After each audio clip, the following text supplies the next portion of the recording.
Hello my dear students, I welcome you all in Bhavna Mishra Pandey English classes.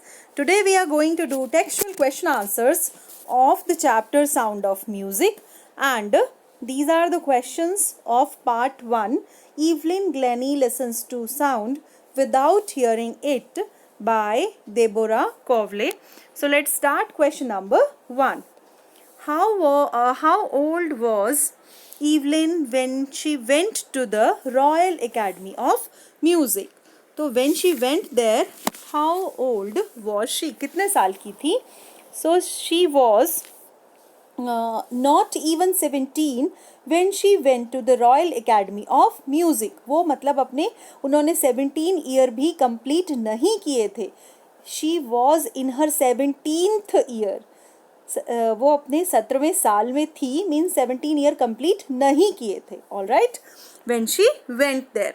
Next question, when was her deafness first, when was it confirmed? तो उनकी जो deafness थी कब notice की गई first time, and उसको confirm कब किया गया? All right, so her deafness was noticed when she was 8-year-old. उस टाइम उनकी मदर ने नोटिस किया कि there is some problem, and it was confirmed by the time she was 11, क्योंकि वो gradually बढ़ती जा रही थी. gradually का मतलब धीरे धीरे बढ़ती जा रही थी. 8 ईयर में उनकी मदर ने नोटिस कर लिया था कि उसमें कुछ प्रॉब्लम है सुनने में, एंड जब क्लास में उनके मार्क्स बहुत लेस आने लग गए थे, उनके टीचर ने भी बोला that time, and when she went to the doctor, that time it was confirmed that she can't hear. Okay, now let's move to next question. Who helped her to continue with music? What did he do and say? So उनको Evelyn ग्लैनी को music में interest था, तो उन्होंने music को continue रखने के लिए किसने उनको हेल्प करी? What did he do? उन्होंने क्या किया एंड क्या कहा? So Ron Forbes helped her to continue with music. अब ये रॉन फॉब्स कौन थे? ये एक परक्यूशनिस्ट थे. परक्यूशनिस्ट का मतलब होता है drum player. And so Ron Forbes helped her to continue with music. He spotted her potential and said, उनमें जो भी जीनियस था, जो भी पोटेंशियल था, किससे रिलेटेड? म्यूजिक से रिलेटेड. उन्होंने उसको नोटिस किया. Spotted means noticed. क्या उन्होंने देखा कि इसमें कुछ है, ऐसा टैलेंट है. So what did he say? Don't listen through your ears. Try to sense it some other way. Means अगर if you can't hear, no problem, let it be. क्या करना है आपको? आप इसको feel कीजिए. So sense it means you feel it some other way. He began by tuning 2 large drums to different notes. तो उन्होंने क्या किया? 2 अलग अलग ड्रम्स को डिफरेंट टाइप से ऐसे उसमें ट्यूनिंग दी ताकि उनका वाइब्रेशन जो है वो इवलिन ग्लैनी फील कर सके. Next question is question number 4. Name the various places and causes for which Evelyn performs.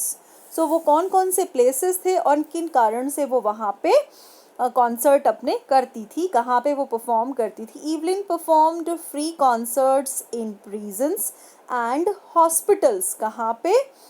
At 2 places. First is prison. Prison means jail, and hospitals, जहाँ पे बहुत सारे पेशेंट्स थे, उनको रिलैक्स करने के लिए वहाँ पे वो अपने कॉन्सर्ट्स करती थी. Who? Evelyn Glennie.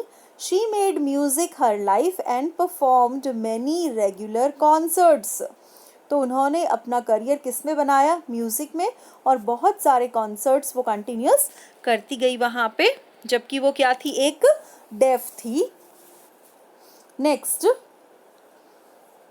How does Evelyn hear music? This is the long question guys. 100 to 150 words is the word limit. So Evelyn music कैसे सुनती है? Evelyn became deaf by the time she was 11. बिल्कुल confirm हो गया था that she is deaf. तो but she did not give up. लेकिन उन्होंने जो अपना म्यूजिक का शौक था वो बिल्कुल भी नहीं छोड़ा. She was determined to lead a normal life and pursue her interest in music.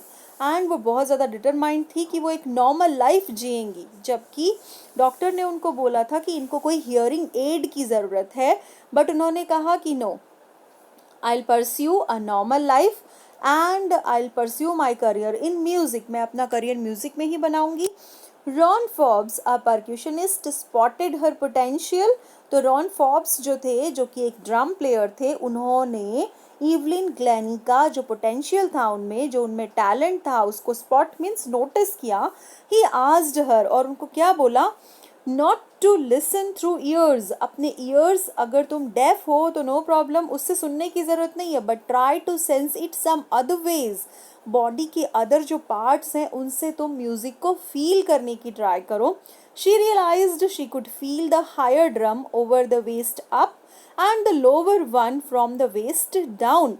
And उसने जब ऐसा ट्राई करने लगी तो उसने क्या रियलाइज़ किया, that she could feel, she could sense the music, कि वो हायर नोट्स ऑफ जो ड्रम के जो हायर नोट्स थे उनको कहा अपनी वेस्ट से जो अपर पार्ट होता है वहाँ फील कर सकती थी, एंड जो लोअर टोन्स होते थे उनको कहाँ नोटिस करती थी, अपने वेस्ट से डाउन के पार्ट में वो नोटिस कर सकती थी. Forbes repeated the exercises and soon Evelyn discovered that she could sense certain notes in different parts of her body.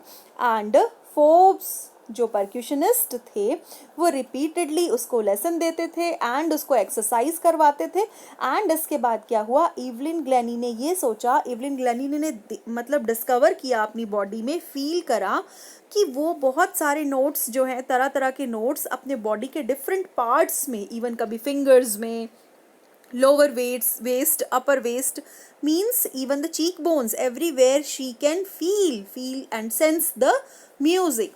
She learned to open her body and mind to sounds and vibrations. And उसने अपनी body and mind में ये रखा कि मुझे सारी sounds को और सारे vibrations को अपने body के हर part से feel करना है.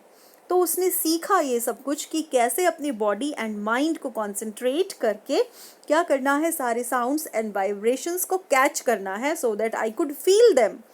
She herself explained it pours in through every part of my body. यानी कि ये जो म्यूज़िक है ये मेरी बॉडी के अंदर, बॉडी के हर पार्ट में चला गया है. It tingles in the skin, my cheekbones and even in my hair and everywhere. क्या फील करती थी वो कि सब जगह पे क्या है, everywhere music, music and music, सब जगह उसने फील किया कि म्यूज़िक सब जगह है. So when she played on the xylophone, she could sense the sound passing up the stick into her fingertips. और जब वो xylophone बजाया करती थी, जो उसकी sticks थी, उसकी stick से जब वो टच करती थी उस xylophone की कीज़ को, तो ऐसा लगता था कि वो म्यूज़िक जो है वो उसको वाइब्रेशन अपनी फिंगर टिप्स पे फील होती थी. By leaning against the drum, she could feel the resonance flowing into her body. And जब भी वो ड्रम बीट्स सुना करती थी और उस पे झुकती थी ड्रम्स पे सुनने के लिए बीट्स को, तो वो रेजोनेंस, जो उनको वाइब्रेशन फील होता था कि वो उनकी बॉडी में फ्लो हो रहा है, क्या, वो resonance of the drum beats.